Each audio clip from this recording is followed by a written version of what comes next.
Oh. All right. We need a real studio. All right, here we go. Another exciting episode of Northwest Brewmeisters. I am Jamey. I am Steve. We are a couple of guys from the Pacific Northwest. We like beer. And think you should too. Absolutely. All right, so it's going to be a great day today. We are going to make beer. No way. Totally, dude. It's like... Is that what we do on this? Yes. Occasionally, we actually make beer. I thought we had deep, insightful discussions, and beer was like the secondary. No, making beer was secondary. Yeah. So all right. So now you see the deep, insightful discussion number 1 coming up. The truth is, we made a pact long ago that the beer came first, and that came from the fact that I don't know why the universe hates you. Wait, we have noise. No, it's true. Yeah, microphones, dryers. We are the most professional broadcast this side of the Columbia River. No lie. I don't think we need to be a professional broadcast because, we show faults on our broadcast that most real people exhibit. Maybe not the exact same things, but everybody has faults somewhere. We're trying to broadcast. There's a dryer going in the background. There's a dryer going. My wife and daughter come home from the grocery shop and we hear soda, cases slide across the floor. It's just like, all right. Or my wife drops an S-bomb or something. Foul language. Oh yeah, we're broadcasting. Yeah, let's not blame your wife too much. No, I'm not. Especially once we get into. I'm not blaming her for anything. It's just funny because all these things happen to us while we're broadcasting, and so I think this is what kind of makes us us because we're not all professional in studio and. Yeah, but look, man, I know that your German side makes you pragmatic and you're driven and you do things right. But I want to be an influencer. I want to quit my job and just take pictures of myself and doctor them, and then go to breweries and say, hey, I have 73 followers on Instagram. How about you give me a free beer? And they're gonna be like, yeah. How about you pay for the beer? And I'm like, oh, I'm gonna do that. That'll be $8.95. Shit. What? That guy paid $7.95. You insulted us. Definitely making fun. No, I saw a what am I thinking? One of those clickbaity things about influencers trying to do things like that. It is pretty entitled. I mean, that takes entitled to the next level. I have 75,000 followers. It's like, okay, but anybody who knows anything about social media means that you have, I would say about a quarter of that actually watch. Because I know that I'm subscribed to YouTube channels that I scroll past. It's like, these people put something out. It's like, yeah. I don't always jump on their channel because I get the notification. Usually it's when I get to it. It's not like I'm like, ooh, And it's just when I get to it, I'll go watch somebody I subscribe to, I'll go watch that new video. Sometimes I skip it because it's something that doesn't interest me, It's just like... Yeah, and sometimes influencers, because they're so busy trying to influence, they move away from the thing that made me interested in the first place. Yeah, I can think of a couple. I can think of a couple where it's like, when they started, it's like, and then it's like, what is this clickbaity stupidness? Certain guitar player I used to watch. Yeah. However, we're professional, and so we're not going to I'm not going to drop names. Yeah, no dropping names. Personally, to me, but you know who you are. I think for me, I've missed the boat on any kind of influencer thing. I mean, too old for that. No one's going to want to watch a 46-year-old guy. Well, they do. There's this guy, Cactus Cooley. We can drop his name because I'm going to say good things about him. And he does things like Carolina Ghost Reaper Challenge and then reacts like he's dying. Probably because he is, because who in their right mind puts one of those in their mouth? Carolina Ghost Reaper, those are really hot. I've had not a direct pepper, but I've had hot sauces made with those peppers. It like takes your breath away. It's called a chemical burn. It is a chemical burn, people. It is. It really is a chemical burn. That is not just spicy. It's capsaicin or however you pronounce that thing. It is a chemical. I guess what I should say is I don't have anything that I can present under the influencer umbrella that people would be interested in, I guess is what I'm trying to say. You are so wrong. Look at us. We are insanely influential. We're showing people how to not brew beer every 2 weeks. Don't do this. Make sure you tie this. Don't put the yeast on the baseboard heater. Yeah. Don't put your buddy's yeast in your beer. Don't put your buddy's lager yeast in your ale. Don't get so wrapped up in the broadcast that you steep at 45 minutes at 210 degrees. Don't do these things. All these don't. See, we're still teaching people. We're teaching you what not to do. Where's my notes? Okay, let's talk about beers. Yeah, let's talk about you talk. So I've already shared everything. I think I shared. Pretty sure I shared. Talk about your beer. Let's hear about your beer, Steve. I am revisiting an old favorite called Resurrection Strong Ale. And if you've caught any of the previous episodes over the last couple of years, you've heard us talk about it, and you've seen me make it probably, was it like my 5th time now? I think today will be the 5th time I've made this. And over the course of those last couple of years, I've experimented by making some small changes to the recipe, and so. But now I think I found the last change I made is good, and so I'm going back to one of the earlier incarnations. I want to say it was probably the 2nd time I did it, where we thought it was really good. We were like, dude, I would pay for this kind of thing. Let me pitch in here. So, I am not really particular. Like, I'm not a super. I love the Resurrection Strong Ale. And I liked all the iterations, and I never understood why Steve was making changes. Still, never understood. But even that last one, I was like, yeah, this one is not as good. Not as good. So I think I'm done making changes to it and going back to that was a good recipe. And so this one will be made with 9.9 pounds of light malt extract. I'm using the Breeze Pilsen Light, the lightest malt extract you can get. At least where we buy our materials. I'm using a pound of Crystal. I have Crystal Malt 20, but I believe I've bumped it up to Crystal Malt 40 in this case. And I have a 1/4 pound of British chocolate malt. I need to change my notes. Those are my steeping grains. My hops are going to be 1.5 ounces of Northern Brewer at the 60-minute mark, and then 1/2 ounce of Crystal at the 15-minute mark. And I'm using 2 packs of London 3, White Yeast London 3, which I don't know the number on that one. Cans. You're using. No, I'm using you already said the London 3. Yeah, London 3. I was going to say.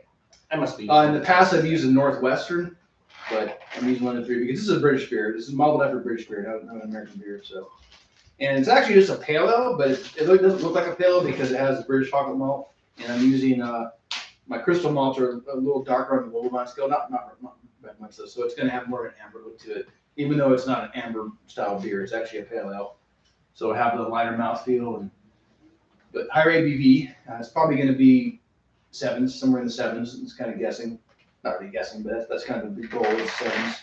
And this time I'll remember to take an original gravity reading. Good idea. I need flame. Are you on a 90-minute boil? Or no. Okay. That's. Wait, maybe I need to go first. Nope, not this one. Flame on! All right. So you got it? Yeah, that's Resurrection Strong Ale. Reason we call it Resurrection Strong Ale, if you haven't heard, is the first time I made it, we did a taste test before we caved it up, and we were like, "Oh no, it's way too sweet." So we thought it wasn't going to be very good, but we decided to push on. It wasn't infected. We knew it wasn't. No, it wasn't infected. It was just really sweet. We're like, "No way, man!" I was disappointed. I thought it was going to be a failure, and not in the sense that it wasn't what I was aiming for. Not a failure like it got infected or we did something wrong. It was my choice of ingredients didn't quite pan out the way I thought it would. But anyway, so got carbonated. We poured that first one, and we were just like, "Whoa!" It resurrected itself, and somebody came known as Resurrection Ale. So yeah, that's it. Over to you. All right, over to me. So I'm gonna make my Russian Imperial Stout, which is pretty popular. I like it every time, and I've used it as a base for my other fancy stouts, like my coconut stout and my peanut butter stout, and I think I did one other. I haven't changed this recipe very much, ever, because I'm happy. So I'm using 2 packs of White Yeast 1028 because it is a big beer. Grease Amber Liquid Malt Extract, 9.9 pounds, 3 tubs. 2 ounces of Willamette hops at the 60-minute and 1 ounce of East Kent Goldings at the 10-minute mark. Putting 7 ounces of Crystal 150 7 ounces of golden naked oats, which I include in a lot of recipes just because I like to say naked. Melanoidin is melanoidin, and I still, after this is like 8 months, I've known. Why don't you just edit it right now? Nope, not gonna do it. Now I like it. Now it's still. Oh, okay. 2 ounces of that, and there's a reason for that. I forget what it is. Black malt, 3 ounces. Roasted barley, 12 ounces, and then British chocolate malt, 3 ounces, and then standard steep, and away we go. I realize I don't have mine thermometer. Oh, you should get that. Over here. And then, so this, I actually will not be allowed to enjoy this until November. November? Well, so. Why are you making it now, Ken?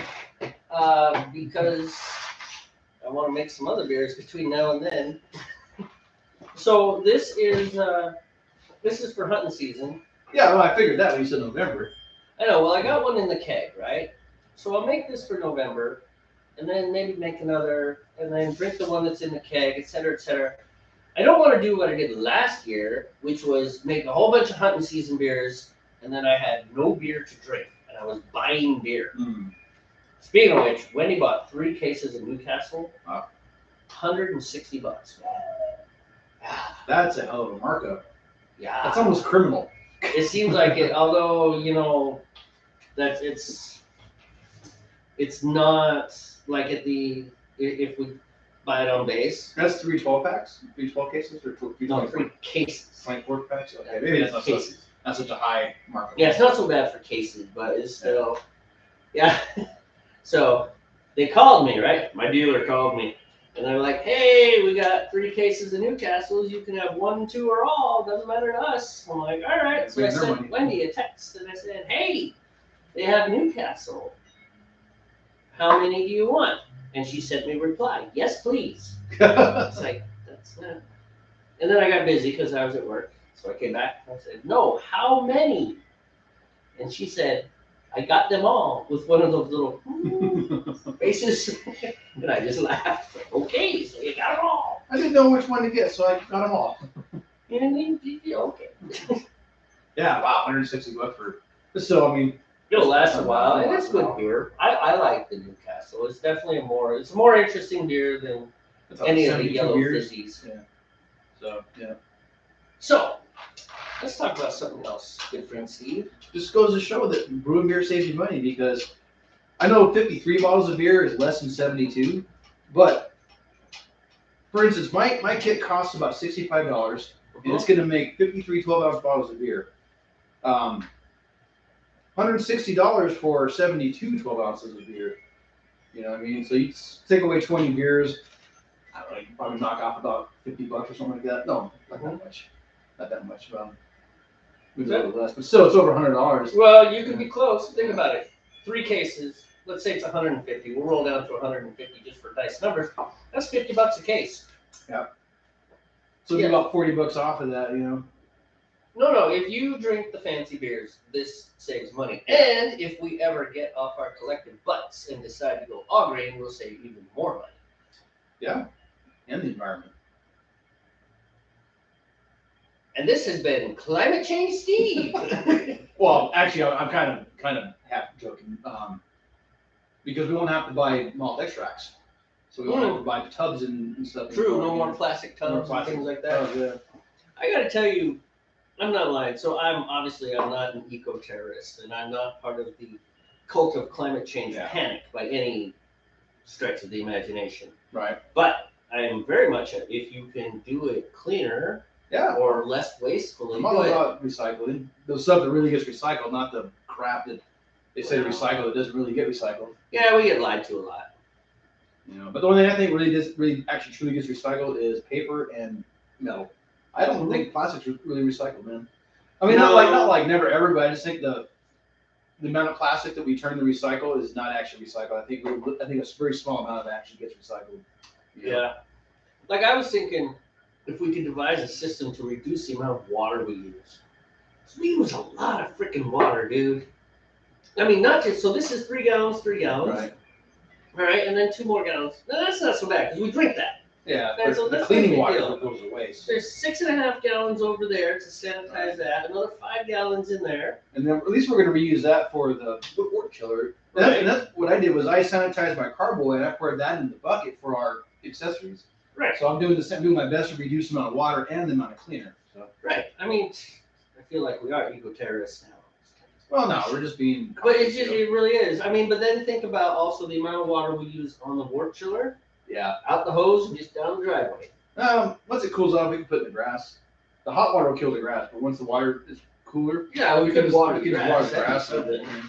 Yeah, a good chunk of it does go right down the driveway into the drain. But man, if we could make up a system, but the problem is we have to have a permanent studio, man. Yeah. Or a permanent brew area where it's like, okay, so the water recycles, it goes through, then it goes back here. I mean, you're always going to, if you want to make something, you're gonna consume something. Yeah. At the very least, you're gonna consume electricity. That's what I say. At least electricity is gonna be used. Because let's pretend we do a closed loop with the chill water. Yeah. So the water's gonna have to come from a cold source through there, and then out, and then get recycled back through some sort of chiller. Have it go through something like that. I'd build a system where it would cycle through a freezer, a refrigerant sort of system, and then back into like the reservoir for the chilled and go through, Yeah. Exactly. And that's going to take electricity. It just flat out is, I mean, we could get my daughter to get like a giant bellows and just pump the wort chiller water through with the big bellows, I am so all about this. She'll get her workout in, and we'll save a little electricity. I could get my kids to do that. I can get my kids to do it easier than I can get your daughter to do it. Maybe. Yeah, my daughter would want money or something. Yeah, man. What's in it for me? I get to drive the truck. You get to sleep inside. You can sleep inside this week, and you can have a hot meal one day this week. Yes, one hot meal. That's funny. It's a good thing our children have mothers. But you're absolutely right, though. Something has to get consumed at some point or another. Like you said, at bare minimum, we're going to use electricity.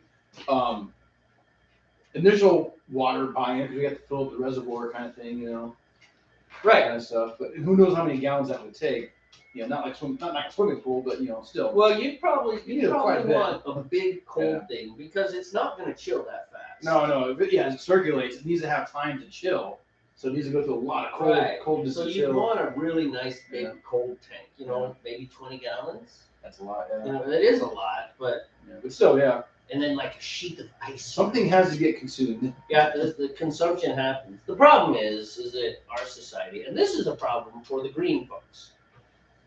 So we've got technological advances which make it more possible to live in a less polluting, less wasteful, right? We've got solar panels, and solar panels are getting better. I remember when I first priced my solar system on my house, it was like $70,000. Yeah. I was like, that's not happening. And then I went back and did it again just for grins. And I was expecting still really high dollar amount. Yeah. And I said, we do this for about 16 grand. I was like, really? Really? Yeah. Well, let me go to the bank. Let's do that. Because I had to refinance the loan anyways. I was like, I will be back. I thought when you sold your house, you paid for your solar. Well, it did. When I sold the condo, it paid for the solar system. Oh, okay. But back in the heady days of the first real estate bubble, 2008, right? Those halcyon days where you could go across the street and get a home equity loan to pay for a loan. That was such great times. I miss those days. Dodd-Frank sucks, dude. I hate it. But I hate it because I knew how much money I made, and I could play those games and stay with my head above water. It's like, I know what I'm doing. A lot of people were deceived by banks, and we're just stupid. There's a lot of people, it's like, I can't believe this happened to me. Don't be dumb, dude. Yeah. You went into that eyes wide open. You wanted it to happen. The bank guy said that. He's got the greaseback Guido haircut. The dude screams used car salesman, and you bit because you wanted. That is your fault. All this is on you. Not taking the banks off the hook, because some of those banks were sleazy. I mean, Wells Fargo, they had to. At one point when I did own the condo, they wrote me a letter, and it was like something went wrong, and it was like something like this was done wrong on your paperwork, and so you no longer have to pay mortgage insurance. I held on to that letter. Right. And they did. They stopped charging me mortgage insurance. Okay. you know.